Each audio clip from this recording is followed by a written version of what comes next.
Salut à tous, c'est Bismart. On est reparti. Alors, Wilfried Galland avec nous pour démarrer parce que on va rentrer dans une période dangereuse là. Voilà, c'est mon sentiment.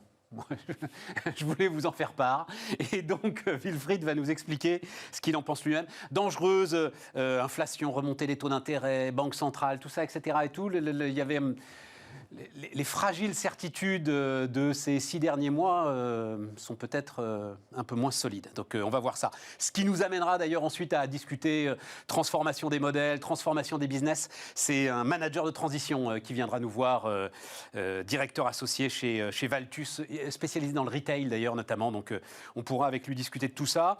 L'immobilier, faut toujours parler d'immobilier. Un petit peu d'immobilier. En l'occurrence, un type formidable, Nordine Hachemi, le PDG de Kaufman & Broad. Et puis alors, un jeune homme que je suis depuis un bon moment, Emery Jacquilla, vous en avez forcément entendu parler. Il est en mission. Alors lui, si la rubrique combat devait être créée pour quelqu'un, ça aurait été pour Emery. Donc il est à la tête, il y a même aujourd'hui une association des entreprises à mission. Donc on va discuter de tout ça avec lui. C'est la Camif, lui, qui l'a reprise. Oui, qui l'a reprise. On verra tout cela. C'est parti, c'est Bismart. Donc, oui. Wilfried. On rentre dans le dur. Au rapport. C'est quoi? C'est les taux d'intérêt qui remontent légèrement, c'est à cause de l'inflation, à cause de ce qu'on appelle les anticipations d'inflation? Oui, je pense que c'est deux choses. C'est à la fois, c'est très lié d'ailleurs, c'est les anticipations d'inflation et c'est le fait d'une normalisation du monde économique. Quand on a des taux d'intérêt qui sont soit bas, soit négatifs, ça veut dire qu'on ne croit plus du tout en ce qui va se passer tout de suite et on dit oh là là, il faut absolument que je mette mon argent quelque part en attendant que tout se calme. Là, on revient dans un monde, on va dire, un peu plus classique, avec un prix du temps, avec un prix du risque, mais ça veut dire qu'on change de monde. Enfin, ça veut dire qu'on bascule de paradigme. Mais alors, juste une petite précision, ce qui va nous amener sur notre discussion, parce que j'entends, moi, assez régulièrement, c'est de la faute des banques centrales, les taux d'intérêt négatifs.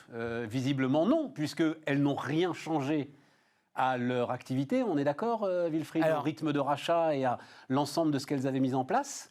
Et pourtant, les taux d'intérêt remontent tranquillement. En fait, les taux d'intérêt négatifs ont été poussés par les banques centrales et ont été actés par les marchés. C'est-à-dire, ils ont été poussés par les banques centrales pour les taux courts. C'est elles qui les fixent. Et donc, elles fixent le référentiel. Et les marchés ont acté le fait que, bah oui, c'était quand même un monde extraordinairement incertain, et donc on allait se caler là-dessus, et que c'était plutôt une bonne idée d'avoir un prix de l'argent qui était négatif, parce qu'on ne savait pas du tout ce qui allait se passer. Il fallait accélérer les choses d'une façon ou d'une autre, d'essayer d'accélérer cette fameuse vitesse de circulation de la monnaie dont on parle régulièrement, d'accélérer les projets, on n'y arrive pas. Voilà. Et non, mais ça, il faut le préciser, taux d'intérêt négatif, ça veut dire que tu espères que en fait, l'argent va brûler les doigts à l'ensemble de ceux qui le détiennent, parce que détenir de l'argent, c'est en perdre, et que donc ils vont essayer de le faire circuler au maximum. Voilà. Sauf que ça ne marche pas. Ça leur brûle pas les doigts, ils sont très contents, au contraire, ça leur tient chaud. Voilà, exactement. Bonne image. Finalement, ça marche pas comme ça. Et donc, progressivement, on se rend compte, le monde, et c'est heureux quand même, se normalise. On a un certain nombre de tensions sur les matières premières. On a fait remonter des coûts sur le souverainisme économique, des coûts sur l'écologie, des coûts sur la santé. Donc, on a fait remonter un certain nombre de coûts. Et donc, on voit que tout ceci commence à infuser gentiment dans l'économie. On commence à avoir, dans certains secteurs aussi, une petite pénurie de main-d'œuvre. On le voit largement aux États-Unis, où vous avez McDonald's, Chipotle, Amazon qui commencent à monter les salaires même sans qu'on leur ait rien dit. Ils disent non mais c'est bon, nous $15 de l'heure, voire même $18 dans certains États on fait. Bon, tout ceci change un peu la face du monde et donc on commence à se dire que l'inflation à 0, 0,5, c'est en train de changer. Alors ça ne veut pas dire qu'on va aller vers des périodes d'inflation à 4-5%, mais ponctuellement, ça peut aller là. Ponctuellement, on est à 4%. Voilà. Aux États-Unis, ponctuellement, on est sur une inflation à 4%. La Réserve fédérale dit ponctuellement. C'est des effets de base d'abord très défavorables avec l'année dernière. Toutes les comparaisons d'ailleurs vont être faussées dans l'année qu'on va vivre. Mais je veux juste revenir sur ce que tu disais sur le manque de main-d'œuvre. Ça veut dire que les chiffres qu'on va voir, par exemple, sur le fameux baromètre de l'emploi américain, toutes les semaines ou tous les mois, les fameuses NFP, Non-Farm Payrolls. On va aller taper un peu sur les limites du marché de l'emploi américain, c'est-à-dire l'ensemble de ceux, ils sont peut-être très nombreux, mais qui n'y retournent pas pour tout un tas de raisons. Exactement. Mais qui n'y retournent pas, en fait. Exactement. Soit parce qu'ils ne veulent pas y retourner, soit parce qu'ils ne peuvent pas y retourner. Typiquement, il y a des gens qui ont déménagé. Il y a des gens qui ont... Aujourd'hui, aux États-Unis, par exemple, il y a encore toute une partie de l'économie qui n'est pas réouverte, en particulier dans la partie des gardes d'enfants, hein, toute la partie justement des centres aérés, tout ça, tout n'est pas réouvert dans tous les États. Et donc il y a des pans entiers de la main-d'œuvre qui a du mal à revenir dans des endroits qui sont très très demandeurs, mais y compris en termes d'intensité d'horaire. Hein. Voilà, tout ce qui est café, hôtel, restaurant, tout ça, ça demande beaucoup. Et il y a également des endroits sur lesquels ils n'ont juste pas anticipé la violence de la reprise, hein, y compris en termes de logistique, de manufacturier. À un moment, il faut anticiper, c'est compliqué. Et donc, face à l'ensemble de ces signaux qui sont compliqués à analyser, on va le dire comme ça, c'est un peu contradictoire. Ouais. Revient peut-être une thématique qu'on avait eue, je ne sais plus il y a combien de temps, mais qu'on avait eue il y a quelques années, la peur d'une erreur de politique monétaire. Tout à fait. On est exactement là-dedans. Et moi, ça me rappelle fondamentalement la période, et je pense que les banquiers centraux sont figés sur la période 2008-2011, la précédente crise, où il y a eu 2 grandes erreurs de politique monétaire, en particulier de la part de la Banque Centrale Européenne, de Jean-Claude Trichet, hein, à l'époque, qui, en 2008 puis en 2011, remontent les taux.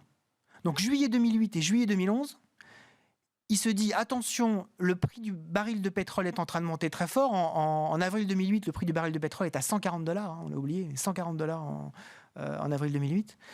Il est encore au-dessus de $100 en 2011. Et à chaque fois, il remonte les taux en disant, attention, il va y avoir de l'inflation. C'est ça. Et il casse la reprise. Et tout le monde lui... En tout cas, il y a un certain nombre d'économistes qui disaient, attention, tout est extrêmement fragile, ne prenez pas comme étant pérennes des signaux qui sont des signaux temporaires. Et je pense que les banquiers centraux, on en avait parlé il n'y a pas si longtemps que ça, ont les yeux rivés finalement sur la crise d'avant, en disant qu'il ne faut surtout pas faire d'erreur. Voilà, mais je veux juste qu'on se rappelle bien, parce que c'est très intéressant cette période d'avril 2008, mars-avril 2008, c'est une période où des économistes renommés et avec des chiffres fondés disent la crise est derrière nous. Ouais. Lehman n'a pas encore fait faillite. Non, on a 3 mois de la faillite de Lehman. On n'a pas encore compris le feu qui couvait en fait dans le secteur financier.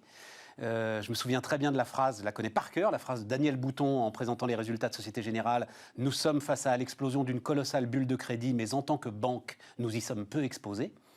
Et donc, c'est ces périodes-là qui sont vraiment ultra complexes. Exactement. Qu'est-ce qu'elles pourraient faire comme erreur, là, nos banques centrales? C'est-à-dire débrancher trop vite l'ensemble de ce qui nous soutient, là, la pompe à oxygène? C'est avoir le mauvais équilibre. C'est-à-dire qu'on est en train de changer de monde dans un monde qui est quand même fondamentalement plus inflationniste.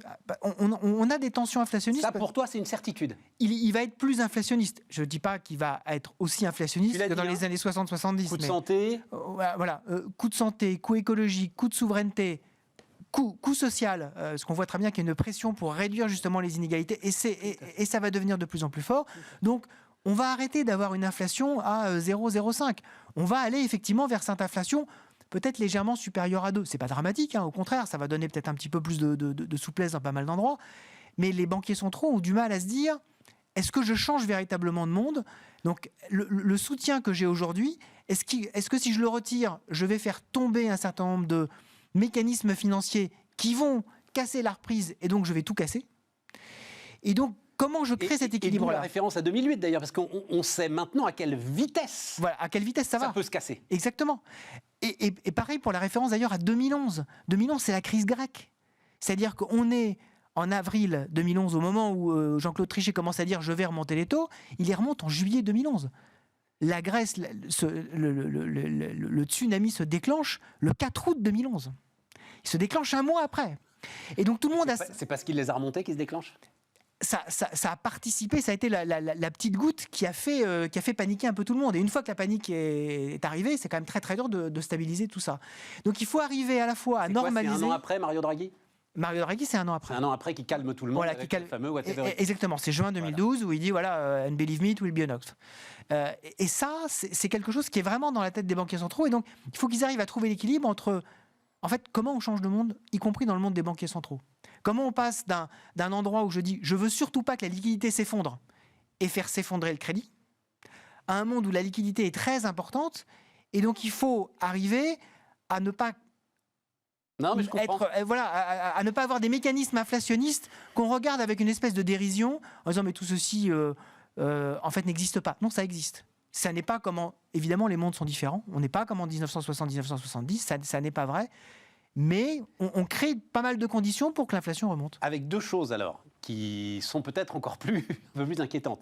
D'abord, c'est les divergences quand même là entre les zones, entre l'activité aux États-Unis et l'activité en zone euro. Ah oui, complètement. C'est-à-dire que quand on voit d'ailleurs, enfin nous, quand on regarde nos indicateurs chez Montpensier, les indicateurs de liquidité en zone euro sont encore extrêmement accommodantes. Les indicateurs de liquidité aux États-Unis sont à peu près, en termes de dynamique, sont à peu près à zéro. C'est-à-dire qu'en fait, on est dans une phase où la liquidité est stable aux États-Unis, elle n'est pas en expansion, elle est encore en expansion en Europe parce qu'on a besoin de soutien. Donc la question, c'est comme la Banque centrale américaine, c'est comme la Banque centrale du monde, comment est-ce que la Banque centrale européenne va s'ajuster ? Parce qu'on sait que lors de la fameuse réunion qu'il y a tous les ans dans le Wyoming à Jackson Hole, les banquiers centraux se réunissent et la Banque centrale... C'est cet automne, ça c'est fin août. C'est fin août. Et à chaque fois, ils nous disent voilà ma nouvelle stratégie. Régulièrement, il y a ce genre de choses. On sait qu'on est préparé. Mais si effectivement les Américains commencent à alerter en disant il va quand même peut-être être temps pour nous de commencer à renverser un certain nombre de mécanismes, la Banque centrale européenne va devoir se positionner alors qu'effectivement, on n'est pas au même stade du cycle. En Europe, on n'est pas au même stade du cycle. Les pressions inflationnistes, elles ne sont pas là encore en Europe. Tu sais, le truc que tu te dis, on n'était pas si mal en crise, en fait. En fait, le monde étaient simples. Le monde était était simple à analyser. Mais oui. Le monde était simple. Et pour les financiers, le monde était simple à analyser. Il y avait des soutiens d'un côté, il y avait la pandémie de l'autre, tac, et on gère. Et on voit les équilibres. Et on imprime de la monnaie, et on y va, et tout va bien. Là, c'est devenu beaucoup plus complexe.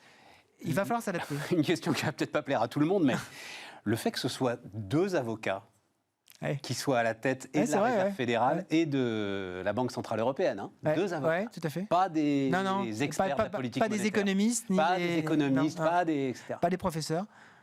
C'est quoi ? C'est une bonne nouvelle ou c'est une Parce que certains vont pouvoir dire, la fameuse phrase d'Israéli, je ne connais rien à l'économie, n'apprenez surtout pas. Voilà, mais donc on pourrait penser que c'est une bonne nouvelle. J'en sais rien. Moi, je pense que c'est plutôt une bonne nouvelle parce qu'aujourd'hui, les banques centrales sont devenues de plus en plus des outils politiques et il faut s'articuler avec les autres outils politiques. Et donc, il faut des coordinateurs qui soient capables de parler le même langage que les politiques et qui soient capables aussi de parler aux citoyens. Et donc, parler un langage purement d'économistes et de monétaristes, parfois, ça devient tellement ardu, tellement aride qu'on a du mal à justement comprendre tout ça et à s'articuler. Aujourd'hui, la politique monétaire est tellement importante qu'elle a besoin d'une communication qui soit une communication parfaitement maîtrisée. Exactement, et coordonnée. Et donc ça, c'est, je pense, plutôt une bonne nouvelle. Mais attention, il faut arriver à prendre les bonnes décisions rapidement. Et si on a des choses qui se déclenchent dans l'économie, si on a d'un seul coup un déséquilibre, par exemple inflationniste, qui se manifeste de façon forte, ces coordinateurs, ces chefs d'orchestre vont devoir prendre l'information très vite pour décider très vite. Ce que savaient très bien faire les précédents, en disant Mario Draghi, c'était qui même me suive, donc de toute façon, je décide et derrière tout le monde se tait. C'est pas du tout le style de Christine Lagarde, mais il va falloir ne pas perdre en efficacité. Et juste en quelques secondes, ce qu'on regarde dans ces cas-là sont les salaires. Oui, exactement. C'est ça. C'est la pression salariale. C'est-à-dire, est-ce qu'on va avoir une boucle prix-salaire qui va s'enclencher ? C'est-à-dire, est-ce qu'on n'est pas... Si on est en reflation, tout va bien. Si on est en mécanisme inflationniste, alors il va falloir effectivement faire quelque chose, tout en ayant quand même à l'esprit qu'on a un certain nombre d'inégalités qui se sont accrues pendant la crise. Et donc, il faut savoir gérer ça. Ça fait partie des équilibres à gérer. Il n'est pas question de dire, les salaires commencent à monter, je casse tout. C'est impossible politiquement. Et même d'un point de vue économique, ce serait une énorme erreur. Donc, il faut qu'on conserve ça. Ça va pas être simple, mais le policy mix est en train de changer et les banquiers centraux font partie. Merci Wilfried. Avec plaisir. Wilfried Galland avec nous. On continue Bismart. On repart les amis, on repart avec management de transition, ça va être, j'en sais rien d'ailleurs, je vais poser la question à Georges Verneuil, donc, qui est directeur associé Valtus. Valtus qui se présente comme le leader européen du management de transition, c'est ça ? C'est ça, oui, tout à fait. Voilà. Et vous-même d'ailleurs, vous avez une carrière, alors vous avez une carrière en entreprise, absolument. Saint-Gobain, si je ne dis pas de bêtises, Saint-Gobain-Lapeyre, voilà, c'est ça, Saint-Gobain-Lapeyre, donc le retail, etc. Tiens, commençons avec ça. Parce que c'est là où les impacts sont les plus intéressants, en fait, dans les deux sens d'ailleurs, autour du retail, que ce soit, alors du côté de la paire, je ne sais pas, et puis la situation de la paire est compliquée, donc je ne vais pas vous faire parler de ça, mais que ce soit les grandes surfaces de bricolage, enfin les grands distributeurs qui ont connu une année de dingue, et puis le retail plus spécialisé, l'habillement, la mode, le textile, etc., qui... plus compliqué, et ils ne savent même plus s'ils ont un business model aujourd'hui. Oui, enfin, en tout cas, temporairement compliqué, Et alors, sur des choses comme ça, vous réfléchissez vous-même à ce que pourrait être, alors je ne vais pas vous demander un plan d'action, mais des éléments de rupture qui peuvent intéresser aujourd'hui ceux qui réfléchissent sur le retail? En fait, le retail, évidemment, est bouleversé par la crise, comme dans beaucoup de secteurs. La crise, elle n'a fait qu'amplifier des tendances qui étaient déjà à l'œuvre avant. Ouais. Ces tendances, c'était évidemment le développement des parcours d'achat omnicanal, qui viennent avec le e-commerce, qui viennent avec une expérience client qui devient presque plus importante que le produit lui-même. Et donc, la crise vient amplifier tous ces phénomènes-là. Effectivement, nous, notre métier, c'est un peu d'anticiper ces changements-là pour proposer les solutions managériales. L'expérience client devient plus importante que le produit lui-même. Oui, on est dans une société de loisirs, de divertissement, plus que de possession. Donc, le retail doit suivre cette tendance-là. Donc, le premier, en gros, la première injonction, on va dire ça comme ça, que doit avoir en tête le commerçant qui réfléchit, c'est il faut qu'il se passe quelque chose dans mon magasin. Il faut qu'effectivement, l'expérience que je vais vivre, il faut que le moment que je vais passer dans ce magasin soit un loisir et soit une expérience, plus qu'un acte d'achat. Ouais, c'est ça. Et cette expérience-là, elle commence avant d'arriver dans le magasin et elle continue après avoir quitté le magasin. Donc dans l'inspiration que je vais avoir avant, les idées que je vais avoir, les découvertes que je vais faire, et puis évidemment dans l'accompagnement après, dans la vie du produit. Et ça marche pour la grande distribution, ça aussi? Oui, c'est plus compliqué quand même pour eux. Oui, pour un paquet de pâtes, c'est un peu plus compliqué. On est d'accord. Voilà, c'est ça. Vous vous battez, enfin c'est des trucs, j'ai appris ce mot d'ailleurs récent, des centimiers, des métiers de centimiers. Non mais c'est vrai, vous vous battez sur quelques centimes, que les gens regardent d'ailleurs. Voilà. Alors les gens regardent les centimes, mais les gens regardent aussi le sens et la valeur que ces produits vont avoir dans la société en général. Ça, j'y crois paquet de pâtes. Pas pour un paquet de pâtes. Pas pour un... Alors, non, mais ça m'intéresse. Vous avez qu'à en parler au patron de Barilla, je ne sais pas, mais ce qu'on voit en tout cas, c'est de plus en plus de farine de blé bio dans le paquet de pâtes. Ce qui préoccupe les gens, c'est d'avoir des pâtes sans gluten parce qu'il y a des intolérances au gluten. Enfin, le paquet de pâtes dépasse un peu le cadre juste de l'achat dans le magasin. Ah oui, c'est vrai. Après, est-ce que les volumes sont les mêmes ? Ça restera. En tout cas, ils sont dans les linéaires. Et on sait que la place dans les linéaires, c'est un combat. Et qu'on ne tolère pas quelque chose qui ne se vend pas dans un linéaire. Ce qui est sûr, c'est que la tendance est plutôt comme ça que comme ça. Ouais. Alors, c'est le deuxième point. Donc, il faut qu'il se passe quelque chose dans mon magasin. Ouais. Et derrière, il faut que l'achat ait un sens. Même l'achat plaisir. Enfin, il faut que tout ait un sens maintenant. Tout ait un sens. Pourquoi je suis là? Pourquoi je fais ça? Où est-ce que je vais? C'est ça. Dans n'importe quel acte quotidien, Stéphane. Ouais. Bon. Management de transition, est-ce que... Là je voyais l'Institut Rexecode a envoyé récemment des chiffres qui sont très intéressants, assez rassurants quand même, sur la santé des boîtes. Alors en plus, Rexecode, ils font des études complètes auprès notamment des PME qui ont perçu un PGE, là. Avril, il y en a moins de 5% tout juste, qui pensent avoir un problème à rembourser le PGE. Seulement 5%. 16% qui vont là le rembourser dans l'année. Comment est-ce que vous regardez ça ? Forcément, notre activité a été modifiée à cause de ça. Ça fait depuis un an qu'une grande partie des entreprises sont sous perfusions diverses et variées, de chômage partiel, de PGE, etc. Ce qui a tendance, pour certains acteurs, un peu à les anesthésier, clairement, et à les ralentir dans leur démarche de transformation. Nous, on l'a observé à travers les demandes qu'on reçoit, une baisse de près de 25% de demandes pour des situations de crise ou de restructuration, de redressement. Par contre, largement compensé par des demandes de transformation. Et là, on voit bien, vraiment, il y a deux catégories d'entreprises. Il y a celles qui sont plutôt dans la gestion au minima des effets négatifs, attente de visibilité, statu quo. Ouais, c'est ça. Et puis celles qui se disent, c'est le moment idéal pour accélérer. Parce que, grosso modo, mes équipes sont disposées à changer compte tenu de ce qui se passe. Et deuxièmement, j'ai des moyens financiers sans précédent. Qui soient de l'État, qui soient des banques, qui soient privées. Et donc, c'est l'occasion d'accélérer et de mettre en place ce que j'aurais jamais pu faire autrement. Ce qui est compliqué, parce que alors c'était la formidable image que prenait Nicolas Dufour, que le patron de BPI France. Il disait, OK, on est tous dans un nuage. Moi, je vous assure qu'il n'y a pas de mur derrière le nuage, donc accélérez. Même sans visibilité, accélérez. C'est chaud quand même. C'est compliqué. Enfin, on comprend qu'un gars, je ne sais pas, on va prendre la PME de base, 35, 40, 45 salariés, avec toujours une trésorerie un peu tendue, etc. Eh ben ouais. C'est une occasion historique. Voilà ce que Exactement, c'est une occasion historique de le faire. Et je peux vous dire, on le voit tous les jours, il y en a qui le font. Et ceux qui le font, à la fin, ça fera la différence avec ceux qui ne l'auront pas fait. Enfin, on n'a pas préparé ça, hein, donc.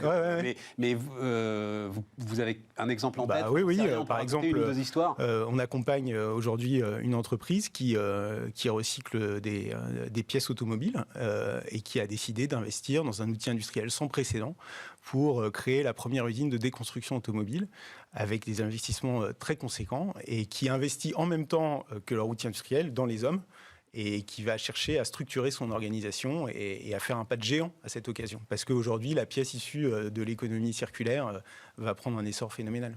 Déconstruction automobile, c'est-à-dire c'est la fin de la presse. C'est ça. On démonte les pièces auto et on les réutilise dans la réparation. C'est un exemple. Après, mais c'est un super exemple. Il y a d'autres exemples. C'est un super exemple parce que c'est ça en fait. Il faut être au croisement d'un certain nombre de méga-trends, pardon pour employer ce terme un peu pédant, c'est ça. Et là, on se rend bien compte des constructions automobiles. On est sur le circulaire, on est sur quand même l'économie de coûts de matières premières. Fondamentalement, c'est quand même cher tout ça. C'est l'acier, l'aluminium, tout un tas de choses. Exactement. C'est la triple bottom line. Effectivement, l'environnement, les CO2 et puis le recyclage de pièces qui ne vont pas aller dans la nature bêtement. Mais derrière, ça veut dire, c'est pas seulement un outil industriel, vous disiez, c'est aussi... C'est des hommes. Des hommes. Exactement. Voilà. Et aujourd'hui, je dirais presque, le goulot d'étranglement de la transformation des entreprises, c'est plus les moyens financiers, ils sont hyper abondants. Ça va être, c'est pas les équipements, parce que grosso modo, on est globalement quand même surcapacitaire un peu partout.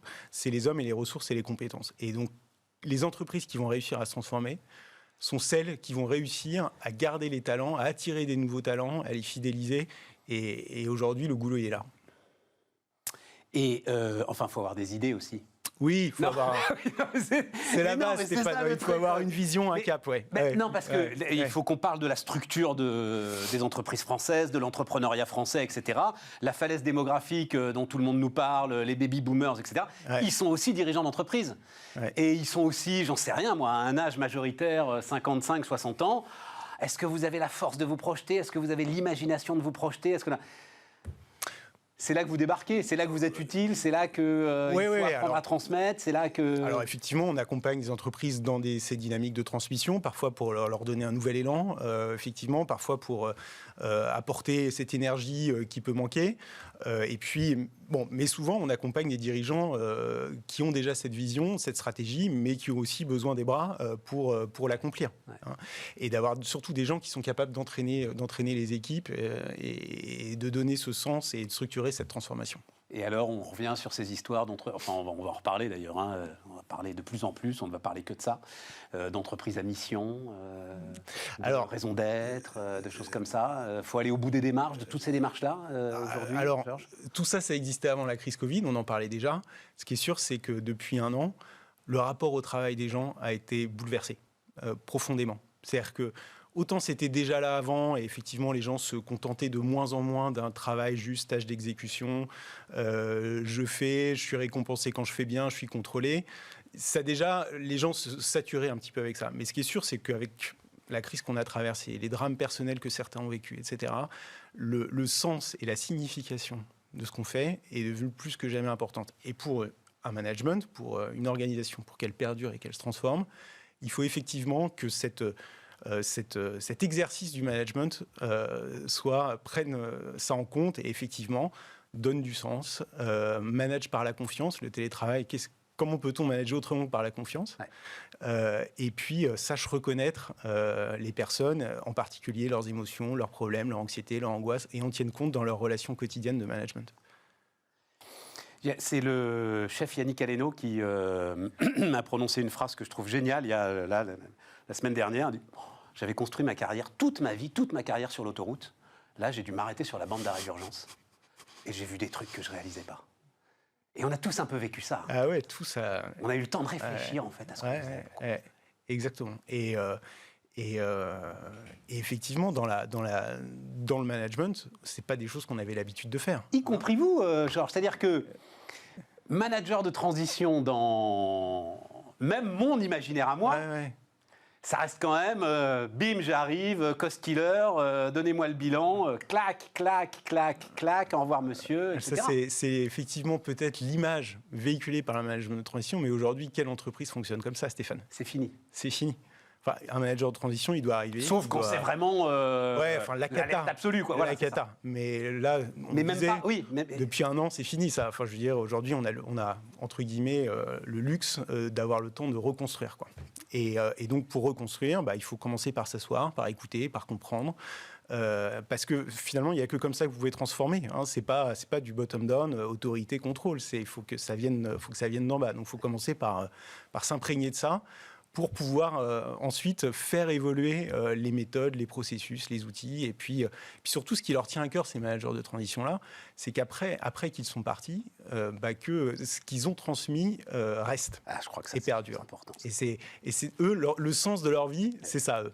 C'est d'avoir cette satisfaction de se dire, il y a eu un avant moi et un après moi, et après moi, ça va continuer grâce à ce que j'aurais transmis. Et donc, dans tout ça, le sujet finalement le plus important, c'est... Et je sais que les DRH aujourd'hui, c'est pour beaucoup d'entre eux leur mission, c'est en fait quels sont...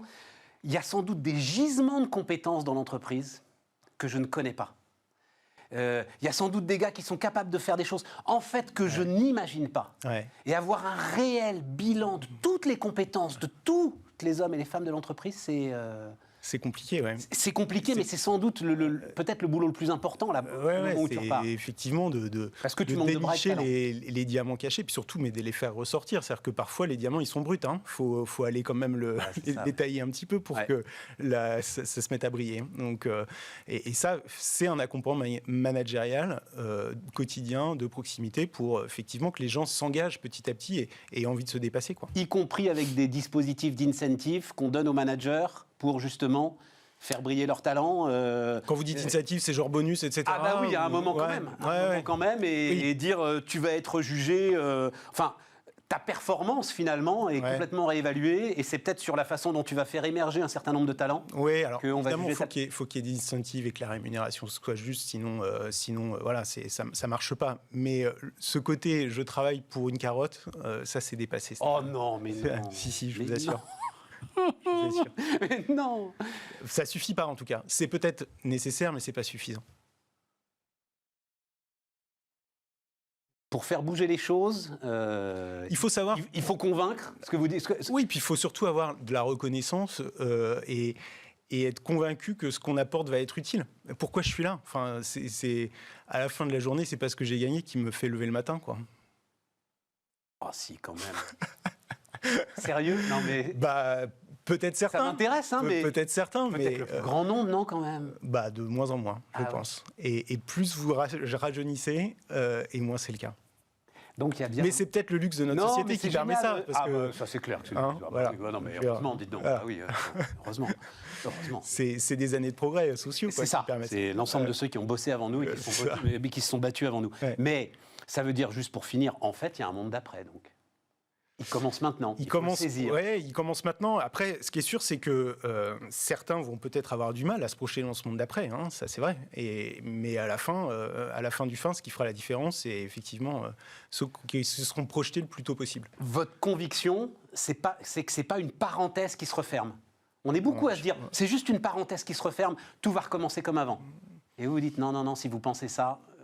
Vous allez rater l'essentiel. Je ne vais pas faire une généralité sur tous les phénomènes qui ont évolué depuis un an, mais sur la microéconomie, ce dont on parle, la vie de l'entreprise. Sur le rapport au travail, je pense que ça aura du mal à revenir en arrière. Une fois qu'on a goûté à ça, c'est compliqué de revenir à un système. Tu exécutes, je contrôle et je te donne une prime si c'est bien fait, quoi. Mais même au-delà de ça, sur ce qu'on pourrait appeler l'échange marchand, voilà, sur notre société de consommation au sens large. Ouais. Il y a eu une accélération et des choses qui doivent se transformer. Oui, avec beaucoup plus, comme on disait tout à l'heure, de quête de sens et de liberté qui va avec.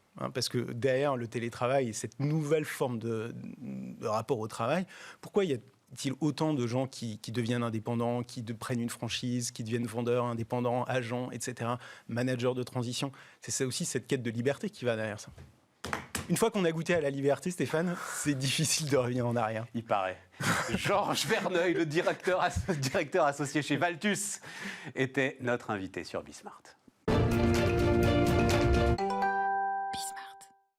On repart les amis, on repart avec Nordine Hachemi, le PDG de Kaufmann & Broad. Bonjour, Bonjour. Nordine, ravi de vous voir parler d'immobilier de temps en temps. Alors j'ai écrit les virages de l'immobilier, espèce de titre passe-partout. Parce que la réalité, non, je voulais commencer avec ça. C'est que depuis, j'en sais rien, 3-6 mois à peu près, là, depuis que le bâtiment est reparti, quoi, voilà. J'entends sans arrêt, il faut une nouvelle politique du logement. Mais il y a 2 ans, il fallait une nouvelle politique du logement. Il y a 5 ans, il fallait une nouvelle... Il faut toujours une nouvelle politique du logement, Nordine. Alors moi, je ne demande pas une nouvelle politique du logement. Si. Ah, mais si, je vous ai entendu dire, il faut une nouvelle politique du logement. Il faut relancer la production de logements, ça c'est certain. Et il y a une organisation autour du logement qui est à revoir. Aujourd'hui... Donc ça s'appelle une nouvelle politique du logement quand même. Oui, on peut dire ça, mais ce que je veux dire, c'est qu'il n'y a pas un grand changement sur les besoins en logement. Les besoins en logement, ils sont alimentés par des facteurs fondamentaux, c'est la démographie. Exactement. On a besoin de se loger, et en gros, la structure des logements, on a beau raconter ce qu'on veut, est à peu près la même. On peut jouer sur les surfaces, l'utilisation, la vie sociale qui évolue un peu. On a toujours un peu plus de 2 enfants par femme et on a un retard de combien 500 000, 1 million, enfin les chiffres varient, mais plusieurs centaines de milliers de logements. Voilà, par an. Voilà. Par an. Non, c'est du retard. En gros, c'est quoi? Pour une cohorte démographique, c'est 700 000 jeunes gamins. Voilà, c'est assez simple. Hein. Donc, en imaginant qu'il y en a quand même un certain nombre qui se marient, heureusement, entre eux, vous vous retrouvez quand même sur 300 400 000 logements à faire tous les ans. Voilà, on a à peu près 250 000 logements nouveaux tous les ans. Voilà. Pour accompagner les évolutions démographiques, vieillissement de la population, croissance démographique, évolution sociale, c'est-à-dire des cohabitations, etc. Plus le retard qu'on a en stock sur la qualité des logements, l'abbé Pierre estime à 5 millions de mal logés. 5 millions. Et donc, entre les flux et le stock en retard, on arrive à un besoin d'environ 400 000 logements. Ce serait intéressant de faire une étude rationnelle une fois pour toutes pour qu'au moins il n'y ait plus de débat politique sur la quantité de logements dont on a besoin. Bon, je pense qu'elle existe quelque part, cette étude. Mais elle existe, mais enfin, on entend encore des stupidités du style, il y a 5 millions de logements inoccupés, donc il n'y a pas besoin d'en construire. Alors, on ne sait pas d'où sort ce chiffre.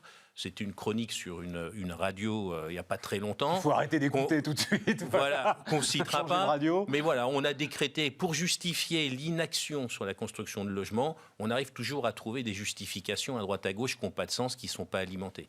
Donc c'est là où je disais au début, il n'y a rien de nouveau dans le besoin de la mise en place d'une politique de logement. Les besoins sont fondamentalement là. Par contre, aujourd'hui, la manière dont on l'adresse, ça ne fonctionne pas. On a un ministère du logement qui n'a pas de pouvoir sur la production de logements en tant que tel. Mais qui n'en a jamais eu. Qu'on n'a jamais eu et qui fait des règlements pour s'occuper. Bon, ce chiffre de... vous êtes dans le métier, Nordine. Ce chiffre de... Alors, 400 000 logements par an, etc. On va dire, allez, 350, 400, 450. Je crois que l'objectif de Hollande, c'était 500 000 logements par an, exact. Je crois. Dans votre carrière, vous l'avez vu combien de fois? Il y a eu combien d'années à 400 000 logements sur les 20 dernières années? 2, 3 années? Un peu plus, 3 ans. Oui, on a eu entre 2015 et en réservation. Alors en construction, ça fait 3 ans, oui.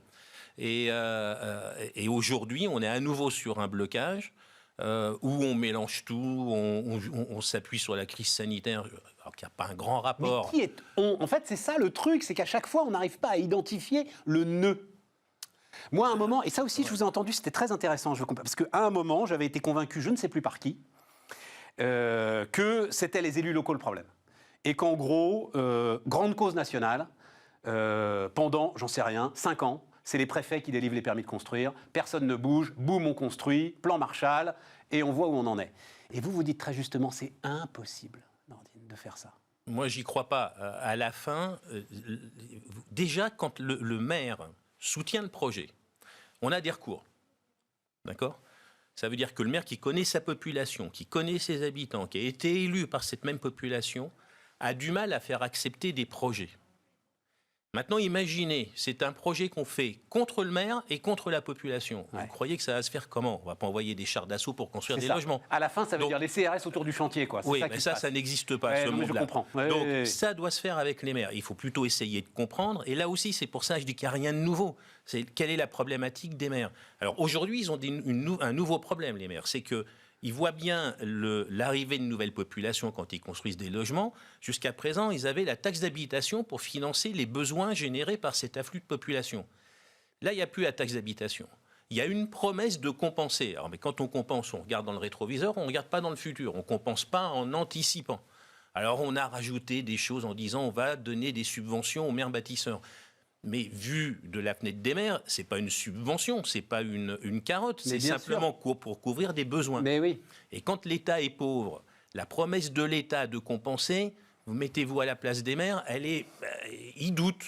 Hein, c'est facile de promettre quand on n'a rien. Enfin, là, c'est super intéressant, cette histoire de taxe d'habitation. J'avoue, j'ai entendu des économistes... Tiens, Christian Saint-Etienne, par exemple, vraiment économiste antifiscal. Il ne voudra pas que j'en parle comme ça, mais enfin bon, quand même. Disant, mais enfin, on a supprimé le seul impôt, en fait, qui soit à peu près rationnel et dont on sache exactement à quoi il sert. C'est-à-dire, vous payez la taxe d'habitation, ça veut dire qu'il y a un gars qui va venir ramasser la poubelle exactement. Sur le trottoir. Voilà, enfin, et des choses comme ça. Et des services de proximité où on voit immédiatement où va l'argent, pour quel service en échange. Et d'ailleurs, vous pouvez discuter avec vos amis entre vous. On fait la différence d'une ville à l'autre. Il y a des villes qui offrent énormément de services, qui ont des taxes élevées, et puis on décide de choisir une ville aussi en fonction de ce niveau de taxe. Donc c'est un système de fiscalité démocratique qui fonctionne très bien. Qui était, oui, assez... Là, l'équation est un peu cassée. Bon, ok, mais c'est ça juste depuis, c'est combien de temps ? 2 ans qu'elle est supprimée, la taxe d'habitation. Il y a 5 ans, l'équation était cassée aussi, c'était pas à cause de la taxe d'habitation. Oui. On trouve toujours une... Donc c'est là où je reviens à la question de départ. On en a parlé ici avec Alain Dinin, on a fait 35 minutes d'interview, à la fin, j'avais toujours pas de réponse. C'est-à-dire, c'est quoi le facteur déclencheur qui va pouvoir faire qu'à un moment, on va construire suffisamment de logements pour loger nos gamins ? Moi, je vais vous dire déjà le facteur déclencheur qui fait qu'on a un gros coup de frein sur le logement par rapport à ce qu'on vient de dire. Donc, les réticences qui existaient, la taxe d'habitation supprimée, qui a été un facteur accélérateur. Et puis, il y a eu cette crise sanitaire où, d'un seul coup, on a parlé, je vous entendais en discuter juste avant, d'un monde d'avant, d'un monde d'après, et puis tout change. Et puis, et on a surinterprété, à mon sens, en tout cas, surinterprété les événements. Et on a décidé que, finalement, pour traiter les événements, il ne fallait plus densifier les villes. Mais en même temps, on a aussi décidé qu'il ne fallait plus d'étalement urbain. Ça, c'est les 2 grandes conclusions pour ce qui nous concerne qu'on a tirées. Donc, on va tous télétravailler, c'est bien, on va expliquer aux jeunes, demain, qu'il n'y a plus besoin de bureau parce qu'on va télétravailler. Mais on va leur expliquer aussi qu'il n'y a plus besoin de logement parce qu'on a décidé qu'il ne fallait pas densifier. Puis on va leur dire qu'il n'y a pas besoin de logement à la campagne non plus parce qu'on a décidé qu'il ne fallait pas d'étalement urbain. Qu'est-ce qu'on est en train de promettre à cette génération ? Plus de bureaux, vous travaillez chez vous, mais il n'y a plus de chez vous parce qu'on ne veut plus construire. Ça, c'est les conclusions à la hâte qui ont été tirées de cette crise sanitaire pour ce qui nous concerne. Donc on voit bien que tout ça, ça ne peut pas durer. Vous n'allez pas expliquer à cette jeune génération qui est en train de payer une grosse facture sur cette crise sanitaire qu'en plus, quand ils vont rentrer dans le monde du travail, ce sera chez eux, un chez eux qui n'existe pas et que nous refuse de construire aujourd'hui sur des arguments pas construits. C'est le cas de le dire. Exactement, oui, sans faire de mauvais jeu de mots. Non, mais... C'est pas rassurant, ce que vous nous dites là. Si, parce que ça peut pas durer. Alors, il y a les élections qui s'enchaînent. Le temps de l'immobilier, il est long. Il est lent. C'est-à-dire, toutes les hésitations d'aujourd'hui, on les paye pendant 3 ans. C'est ça, à peu près, la naissance d'un projet. Oui, au moins 3 ans. Et puis c'est des crises profondes. Moi, je suis intimement convaincu que la crise des Gilets jaunes, c'est d'abord une crise du logement. Il y avait un article dans The Economist qui démontrait que la crise d'Hong Kong était avant tout une crise du logement. Là, c'est exacerbé. Alors, c'est ça, en fait, le truc. On va payer la facture, c'est sûr. Mais ceux qui décident aujourd'hui ne pensent pas payer la facture demain parce que, justement, on est dans le temps long. Mais ça, c'est un point, en fait, parce que, assez régulièrement, mais pourquoi est-ce que les politiques ne parlent pas plus de logement ? Et que vous regardez les sondages, et le logement, il vient après la sécurité. Sauf que la sécurité, elle est liée au logement. Après, les problèmes d'emploi. Sauf que les problèmes d'emploi, ils sont liés au logement. Après, l'éducation. Sauf que l'éducation, voilà, c'est ça. Et en fait, on ne fait pas le lien pour en faire une espèce de grande cause nationale. Parce que vous n'avez rien à gagner à construire un logement maintenant. Les effets de la construction du logement se verront, les effets négatifs se voient tout de suite, et les effets positifs se voient à très long terme. Alors ça, c'est l'autre point. Donc, on a un peu cette difficulté. Bon, comment on fait alors ? Je pense la pression. On continue à se voir tous les 6 mois et à dire il faut une nouvelle Non, politique du logement. je pense qu'à un moment donné, la pression va être telle qu'on va finir par les construire à la hâte. Mais ça va se faire. Ça va se faire parce que le mouvement, la population n'a pas diminué en France. J'ai même entendu récemment, vous voyez bien, il ne faut plus construire de logements, la natalité baisse. Vous voyez le degré de raisonnement qu'il y a derrière. C'est-à-dire les bébés d'aujourd'hui, c'est pas pour eux qu'on construit des logements. Bien sûr. C'est pour ceux qui sont nés il y a 10 ou 20 ans, en pleine croissance démographique. Un dernier point, parce que ça aussi, ça en rajoute. L'ensemble des injonctions environnementales, forcément, ça fait des logements plus chers. Forcément, ça se répercute dans les prix. On peut pas court suivre. terme, oui. À long terme, ça s'ajustera, puisqu'il y a des variables d'ajustement. Qu'est-ce que vous appelez long terme, Nordine? C'est une question de quelques années. Toutes les normes précédentes ont été absorbées. Les coûts ont été absorbés. D'accord. Donc, ça va être absorbé notamment par une meilleure productivité en intégrant les nouvelles normes. C'est-à-dire les entreprises s'adaptent. Et puis, il y a aussi le prix du terrain qui va s'ajuster en fonction des coûts. Puisque le prix du logement n'est pas déterminé par ses coûts, il est déterminé par le pouvoir d'achat des clients. Et son pouvoir d'achat, c'est un mélange de ses revenus et des taux d'intérêt. Les revenus, ils ne vont pas partir à la hausse, sauf s'il y a beaucoup d'inflation. Mais s'il y a de l'inflation, il y aura de l'inflation sur les coûts. Et puis les taux d'intérêt, on peut espérer qu'ils vont rester assez bas assez longtemps. C'est important ce que vous venez de dire, parce qu'il est déterminé par le pouvoir d'achat des clients. Et ce qui veut dire qu'il faut absolument que les banques tiennent. Parce qu'à un moment, c'est tellement important d'être bien logé que, justement, vous pouvez faire des folies. Et vous pouvez commencer à emprunter au-dessus de ce qui est raisonnable en fonction de votre pouvoir d'achat. Oui, mais on entend assez régulièrement quand même, des promoteurs d'ailleurs, dire « Ah, les banques sont trop sévères. Ah, il faut assouplir un peu les critères. Ah, 33%, c'est peut-être un peu dur. » Écoutez, pour le moment... À la marge, sans doute, mais... Peut-être, exactement. Pour le moment, ce système a permis d'éviter des grandes crises que d'autres pays ont connues. Exactement. Je pense qu'en plus, elles ont relâché un peu la pression. Je pense qu'il faut être peut-être un peu plus positif et mieux accompagner les primo-accédants, mais c'est avec alors pour le coup, des mesures fiscales dont je ne suis pas fan en général, mais orientées sur la primo-accession, c'est intéressant. Mais aujourd'hui, notre système quand même permet d'éviter la spéculation et ça, c'est très bien. Un tout dernier point de ce que vous voyez, justement, alors monde d'après, je ne sais pas, la revanche des villes moyennes, l'appel de la campagne, des grandes migrations de population qui changeraient la face de l'aménagement du territoire. Vous voyez quelque chose dans votre activité, dans ce qu'on vous demande aujourd'hui, Nordine? Sauf que pour moi, ce n'est pas le monde d'après. Nous, on a décidé il y a déjà plusieurs années, on en avait parlé, vous ne vous rappelez pas, c'est normal, de s'implanter sur les villes de taille moyenne. Ouais. Parce que c'est un mouvement, la crise sanitaire a accéléré des tendances, c'est mon point de vue, mais elle n'en a pas nécessairement révélé des nouvelles. Et donc ce mouvement vers les villes moyennes, il est permis par l'arrivée d'Internet, par le fait qu'on peut faire beaucoup de choses en ligne sans avoir besoin de la totalité des services sur place, par le fait qu'on a une qualité de vie, une qualité d'infrastructure de transport qui est au rendez-vous pour beaucoup de villes. Il y a les villes, ce qu'on appelle les villes cathédrales, Reims, Chartres, etc. Et donc c'est une tendance qui continue et qui est plutôt intéressante parce qu'on redynamise des villes très très intéressantes. Et qui s'accélère alors? Oui, qui s'accélère. Ouais, qui s'accélère. Nordine Hachemi, le PDG de Kaufmann & Broad, était notre invité sur Bismart. On repart les amis, on repart avec Emry Jacquilla. Bonjour Emry. Bonjour Stéphane. Président de Camif. Camif.fr d'ailleurs maintenant. C'est Camif.fr la raison sociale de l'entreprise, c'est plus Camif? Non, c'est Camif. C'est Camif. Camif.fr. Il faut vous le dire, il y a combien de temps? Il y a 10 ans qu'on se parle avec Emry. Et il y a 10 ans qu'il a raison alors que je pense qu'il va se planter. Non mais c'est ça qui est extraordinaire. Voilà. Vraiment. La persévérance. Ouais. Et puis croire à son projet. Mais alors c'est ça, c'est-à-dire, c'est comme ça que j'ai intitulé le truc d'ailleurs, en mission. C'est-à-dire, pour pour être allé au bout de ta démarche, comme tu as été au bout de ta démarche à ce point-là, c'est que c'était une conviction. À un moment, j'ai cru que c'était parce que moi, pour moi, les entrepreneurs, c'est des génies, ils sont malins et tout. J'ai cru que c'était un positionnement marketing. On avait dû en parler d'ailleurs ensemble. Oui, certainement. Ouais. Surtout lors du Black Friday, du boycott du Black Friday. Mais attends, avant ça, surtout que tu viens du côté obscur de la force quand même. Parce qu'au départ, la vente de matelas sur Internet, etc., Mattel Somme et tout, c'était pas... D'accord. Pas spécialement, non. C'était pas spécialement entreprise à mission. Même si on faisait 95% de notre chiffre avec des fabricants français, déjà. Mais c'était pas une recherche. Non. Et tu étais même dans une forme de, alors je ne vais pas dire destruction du prix, mais c'est un sujet quand même, c'est-à-dire essayer d'aller chercher, de se battre sur le prix, enfin ce qu'était l'époque du e-commerce, la première époque du e-commerce, on va dire ça comme ça. Ouais, Voilà. c'est clair. Et à un moment, tu te dis, en fait, juste pardon de le dire comme ça, mais le chemin de Damas, c'est-à-dire le moment où tu as une espèce de révélation et tu dis, mais c'est n'importe quoi ce qu'on est en train de faire. Par-Niort. Ouais.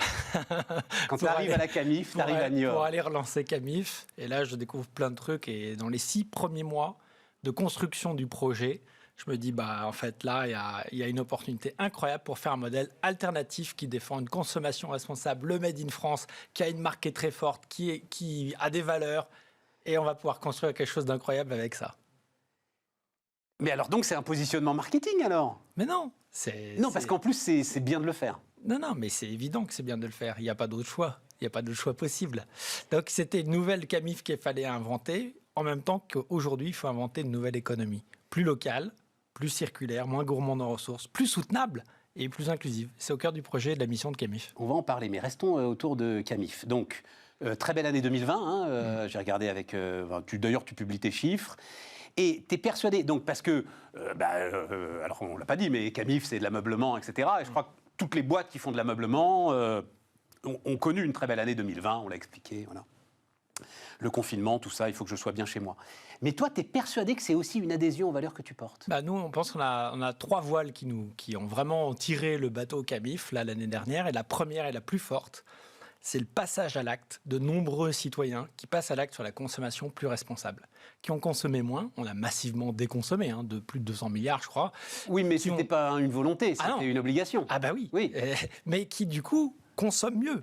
Parce qu'ils font plus attention à ce qu'ils achètent, qui favorisent le local, le made in France, le durable, qui font plus attention à ce qu'il y a dans les produits, d'où ils viennent. Qu'est-ce qui te permet de le dire? Tu leur as posé la question Ah oui. 88% des gens qui ont acheté chez Camif l'année dernière ont acheté, sont venus pour les valeurs qu'on défend, c'est-à-dire un engagement de longue date sur la consommation responsable, sur le local. On a été les premiers en 2009 à défendre le Made in France. Personne ne parlait de Made in France en 2009. Il n'y avait pas le ministre qui portait la marinière. Il n'y avait pas le slip français. C'était totalement ringard en 2009. Mais totalement ringard. Ça allait encore un peu pour moi, mais enfin bon. Vas-y. Ouais, c'est parce que tu n'as pas été sur Camif.fr. C'est une provocation. Je ne résiste pas à la provocation. I would kill for Donc oui, il y a, je pense, une prise de conscience à travers la crise de la Covid qui a joué un rôle d'accélérateur, qu'on a touché les limites d'un modèle. Et que ce modèle d'aller toujours chercher plus loin, moins cher, au point qu'on dépend même de la Chine pour le Doliprane, il a ses limites. Et qu'on a autour de chez nous encore la chance d'avoir des fabricants qui savent faire, qui s'engagent, qui font de l'éco-conception, qui font de l'économie circulaire, qui font des beaux produits. T'en as assez parce que tu dis avec beaucoup de franchise d'ailleurs que c'est 75% de ton chiffre d'affaires. 78 maintenant, en 2021. Ouais. Voilà. Et ça progresse chaque année et on a une centaine de fabricants. C'est parce qu'en fait, tu n'as pas assez de fabricants aujourd'hui, de fournisseurs pour faire 100% ou parce qu'il y a des trucs qui ne peuvent vraiment pas faire? Là, par exemple, au mois de juin, on va faire un des renoncements sur lequel on travaille depuis des années, c'est faire 100% de Made in Europe. On fait 78% de Made in France, mais on avait encore en 2020 5% de Made in ailleurs, c'est-à-dire Asie, etc. Et quand tu recherches aujourd'hui un micro-ondes, il n'y en a pas qui sont fabriqués en Europe. Quand tu recherches un réfrigérateur américain là, qui consomme beaucoup d'énergie, il n'y en a pas qui sont fabriqués en Europe. Mais il faut arrêter de les vendre. Et c'est ce qu'on va faire. Et donc là, en juin, on aura 100% de Made in Europe. Voilà. Ah oui, mais la seule façon, c'est d'arrêter. La seule façon, c'est de fermer son catalogue à un certain nombre de produits. Pour certains marchés, oui. Pour certains marchés. En même temps, les micro-ondes, je ne pense pas que ce soit avec les micro-ondes que tu fasses ta marge. Non, mais voilà. on faisait quand même 5%. Il y a aussi du mobilier de jardin, beaucoup qu'on trouve, parce que c'est fabriqué beaucoup moins cher en Chine et qu'il n'y a plus de fabricants de mobilier en résine, par exemple. Il n'y en a pas en Europe. Donc, il faut trouver à chaque fois des alternatives. C'est ce que font nos équipes, nos chefs de produits, sans arrêt à chercher parmi les fabricants français ou européens, espagnols, portugais, où est-ce qu'on peut trouver, fabriquer près de chez nous. Et le truc qui doit faire réfléchir tous les chefs d'entreprise, tous, on parle de Camif. Il y a 10 ans, la marque était morte, mais vraiment morte, on est d'accord, voilà, morte.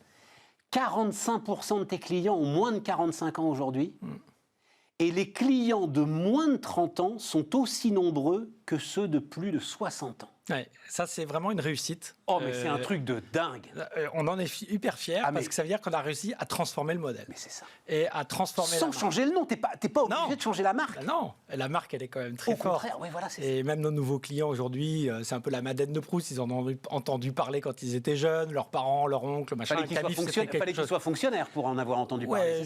Jusque dans les années 90. Ouais, depuis 90, c'était ouvert à tout le monde déjà. Oui, mais 30 ans, c'est une vraie fierté. Et toute cette bascule, elle s'est opérée autour de la mission de l'entreprise. Ouais. Et à partir du moment où on a posé notre mission, défendre la consommation responsable, locale, le Made in France, tout ça, ça a permis d'attirer des nouveaux clients. Ça nous a permis aussi de renouveler beaucoup notre offre. Donc, on a énormément travaillé sur le renouvellement de l'offre. Aujourd'hui, plus de 50% de notre offre est exclusive. Ce sont des produits innovants sur le caractère éco-conçu, fabriqués en France, et qui se distingue de la concurrence. Et tu peux rentrer, parce que par exemple, là, il se trouve qu'on a reçu là, la jeune patronne de Maison du Monde, assez formidable. Tu peux... Donc elle, et pour cause, regarde, il a une petite mimique et tout. Mais non, je veux dire, tu fais travailler dans des forêts responsables des gens que tu payes bien, même si c'est en Asie du Sud-Est, mais c'est là où poussent les arbres dont elle a besoin. Non, ça rentre pas dans la mission, ça. Moi, tu fais la moue là-dessus. Oui, parce que je pense que c'est quand même assez incompatible de faire du made in très loin et d'être super responsable. Mais oui, mais ils ont besoin de marché d'export, ces gens-là. Quelle est la force de Camif? C'est le lien qu'on entretient avec nos fabricants français, qui a un lien très fort. La première fois que j'étais invité sur ton plateau, c'était pour parler d'une expérience extraordinaire, d'un artiste en résidence. Oui, mais elle nous a marqué sur l'importance du lien.